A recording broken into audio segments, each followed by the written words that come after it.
They took everything. Not some of it, not a portion, everything. I remember staring at my phone, refreshing my bank app over and over like it would magically fix itself if I just waited long enough. Like maybe it was a glitch, a delay, anything but real. But the number didn't change. $0. That was supposed to be my college fund. $48,000. Gone in a single transaction. Before we continue, please hit the like button, subscribe to the channel, and turn on the notification bell for updates. Have you ever had that moment where your brain just refuses to process what you're seeing? Where it feels like reality is slightly off, like you're missing something obvious? Yeah, that was me. My fingers started shaking as I opened the transaction details. One transfer, authorized, signed by my parents. I didn't even remember standing up, but somehow I was already halfway down the stairs, my heart pounding so loud it felt like it was echoing through the walls. And the weirdest part? They were just sitting there, at the kitchen table, calm, too calm, like nothing had happened. "Where is my money?" I asked, and my voice didn't even sound like mine anymore. My mom, Marianne, didn't panic, didn't look surprised. She just sighed, like I was the one being difficult. "Lena, your brother needed help." That sentence hit harder than anything else. My brother, Marcus. Of course it was Marcus. It's always Marcus. I felt this tight, burning pressure build in my chest. "What does that mean?" I asked. "What did you do?" My dad finally spoke, avoiding my eyes. "He got into some trouble." Trouble. That word felt way too small for what I was looking at. "How much trouble costs $48,000? I snapped. And that's when my mom said it. "He was arrested." Everything went quiet after that, like the air got sucked out of the room. Arrested? For what? And more importantly, why did that mean they got to take my future without even telling me? I looked between them, waiting for something, an explanation, an apology, anything that made this make sense. But instead, my dad just said, "We'll figure it out later." Later? Later? That's when it hit me. This wasn't a discussion. It was already done. And whatever Marcus had done, it was bad enough that my parents didn't even hesitate to sacrifice me for him. But here's the part that didn't make sense yet. Why did it feel like they weren't telling me the whole story? And what exactly had my brother done that was worth destroying my future overnight? "You don't understand, Lena. This was an emergency." An emergency. I kept replaying that word in my head as I stood there in the kitchen, staring at my parents like they were strangers wearing familiar faces. "What kind of emergency lets you steal from your own daughter?" I shot back. My mom flinched, but only slightly. Not guilt, not regret, just irritation. "That money was for family," she said, "and your brother is family." That's when something inside me shifted, because I realized she didn't see anything wrong with what they did, not even a little. I turned to my dad. "Tell me exactly what happened." He hesitated. That was the first red flag. "Marcus got into a situation outside a bar," he said carefully. "Things escalated. There was some property damage, and he didn't cooperate with the police." "Didn't cooperate?" I repeated. "What does that even mean?" "He resisted arrest, Lena." I let out a slow breath, trying to piece it together. Property damage, resisting arrest. Okay, bad, but not $48,000 bad. "So bail is almost $50,000? I asked. "For that?" Neither of them answered right away. Second red flag. "He needed to get out quickly," my mom added. "We couldn't leave him there." Couldn't? Or wouldn't? Before I could push further, the front door opened, and just like that, Marcus walked in. Like nothing happened. No panic, no shame, not even relief. He tossed his keys onto the counter and glanced at me. "Oh, you found out." That was it. That was his reaction. I stared at him, waiting for something. Gratitude, an apology, anything. You used my college fund, I said slowly. All of it. He shrugged. I'll pay it back. Casual, dismissive, like he was talking about borrowing lunch money. When? I demanded. He smirked slightly. Relax. It's not like you need it all right now. That sentence hit harder than anything my parents said. Not like I need it. This wasn't just money. This was my future, my tuition, my backup plan if everything went wrong. And he was acting like it was nothing. I looked at my parents again, waiting for them to correct him, to step in. They didn't. They just let him say it. That's when I knew. This wasn't a one-time decision. This was a pattern, and I was the one expected to absorb the damage. That night, I couldn't sleep. Something felt off, really off. So I did the only thing that made sense. I went back to the bank records. And that's when I saw it. The transaction date. I froze, because the money wasn't taken today or yesterday. It was taken 3 days ago. 3 days before Marcus was even arrested. So let me ask you something. If the money wasn't taken for bail, then what was it actually for? The timeline doesn't match, so why are they lying? I didn't sleep that night, not even for a minute. I just kept staring at my phone, zooming in on the transaction date like somehow the numbers would rearrange themselves and make this make sense. They didn't. So the next morning, I walked straight back into that kitchen. Same table, same chairs, same people. But this time, I wasn't asking. I was confronting. The money was taken 3 days before Marcus got arrested, I said, dropping my phone in front of them. So try again. What was it actually for? Silence. Not confusion, not surprise, just silence. My dad rubbed his face like he was already exhausted. My mom crossed her arms, her jaw tightening. Lena, you're overthinking this, she said. Overthinking? I let out a short laugh. No, I'm finally thinking, so stop lying. That's when everything shifted. You know that moment when people realize they can't talk their way out anymore? Yeah, that. My dad finally spoke, but quieter this time. Marcus had other issues. What issues? I pushed. Another pause, and then he owed money. The room felt colder instantly. Owed who? I asked. No answer. Owed who? I repeated, louder this time. My mom snapped. People you don't need to know about. There it was. Fear. Real fear. And suddenly this wasn't about some stupid bar fight anymore. This was bigger, messier, dangerous. How much? I asked. My dad hesitated again. More than we had. That's why they took it early. That's why the timing didn't match. The bail story? That was just the cover. The truth? They were already trying to clean up Marcus's mess before the arrest even happened. Do you hear yourselves right now? I said, my voice shaking. You didn't just take my money, you planned it. We were protecting him, my mom shot back. At my expense. He's your brother, and I'm your daughter.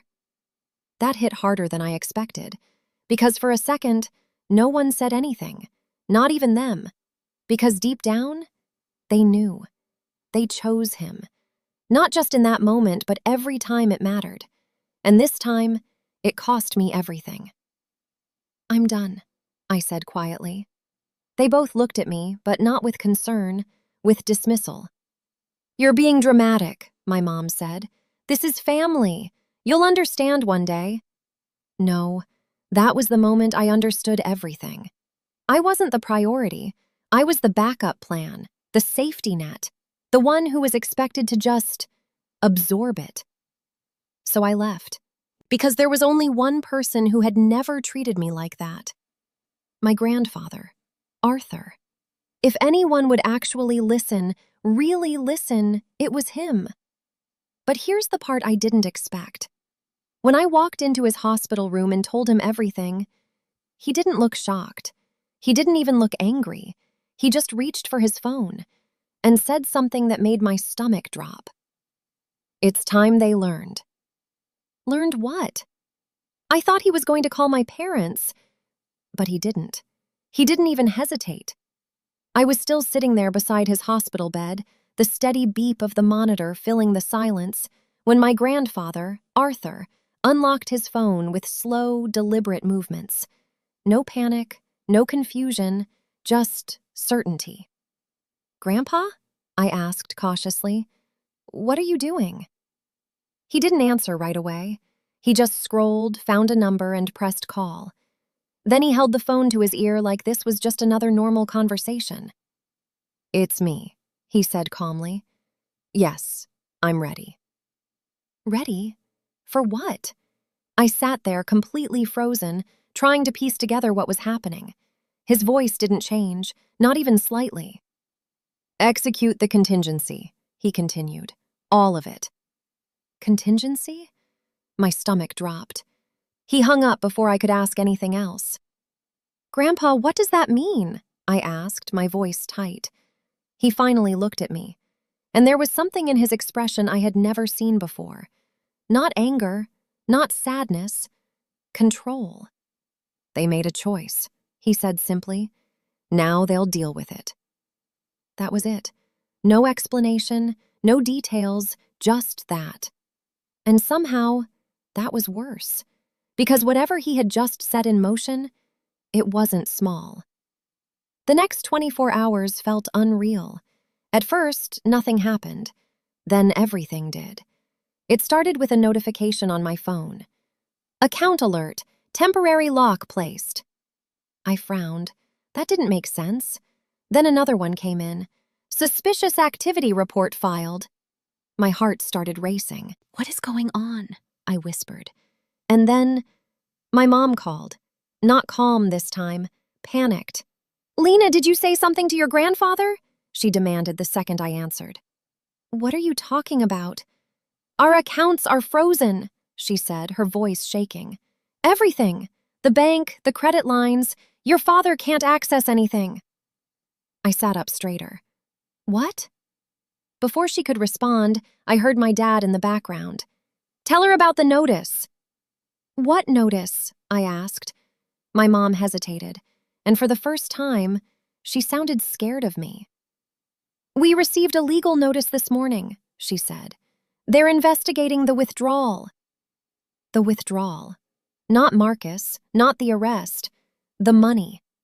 And suddenly all the pieces started clicking into place. This wasn't just about getting my money back. This was bigger, way bigger. "Lena," my dad's voice came through now. "What exactly did you tell him?" I didn't answer, because at that exact moment, another notification popped up on my phone. "Official inquiry. Unauthorized access to protected trust funds." Protected trust? My chest tightened as I slowly looked back at my grandfather. He was watching me. Quiet, patient, like he had been expecting this exact reaction. And that's when it hit me. My parents didn't just take my money. They broke a rule they didn't even realize existed. And whatever my grandfather had just activated was designed to make sure they paid for it. But the real question is, what exactly had they triggered? What exactly did they trigger? I didn't have to wonder for long, because this time, my grandfather actually explained. "The account your parents accessed," Arthur said, his voice steady, "was never just a savings account." I sat there, still holding my phone, my heart racing. "It was a trust," he continued, "a legally protected one, created specifically for you." A trust? That word alone changed everything. "I set it up years ago," he said, "with very clear conditions. No one, not even your parents, could withdraw from it without authorization." I blinked.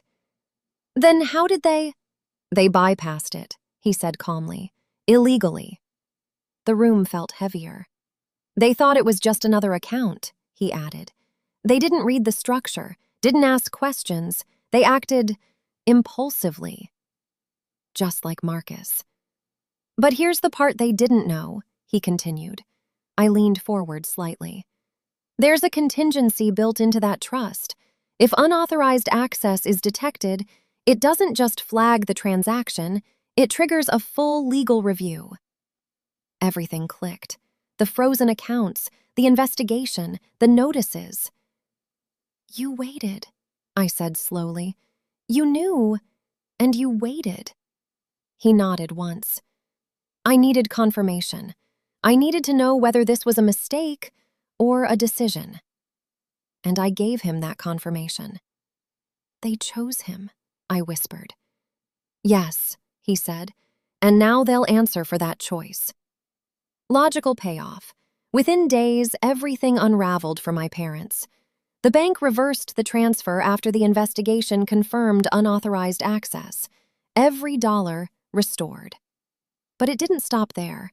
They were formally charged with financial misconduct and breach of fiduciary duty tied to the trust. There were fines, legal fees, mandatory financial oversight. And Marcus? Without their protection and without my money, his situation caught up to him. The debts, the behavior, everything surfaced. He had to face it on his own. No more safety net. Emotional payoff. I remember sitting there, staring at the restored balance on my phone. $48,000, back where it belonged. But it didn't feel the same.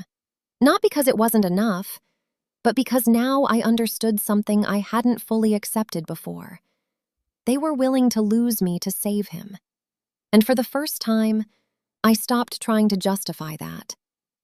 "I'm sorry you had to learn this way," my grandfather said quietly. I shook my head. "No, I think I needed to. Because this time, someone chose me." Consequence. Payoff. I moved out within 2 weeks. Not dramatically, not angrily, just permanently. My parents tried to call, text, explain. I didn't block them, but I didn't rush to respond either. Because trust doesn't reset overnight. It changes shape, and sometimes it doesn't come back at all. Final resolution moment. A few weeks later, I was walking across my college campus, my schedule in one hand, my phone in the other. Everything was paid for, secured, mine, no conditions, no risks. My phone buzzed, a message from my mom. I looked at it for a second, then locked my screen and kept walking. Not angry, not broken, just clear. Because in the end, they didn't just lose access to my money, they lost access to me. And this time, there was no one left to bail them out.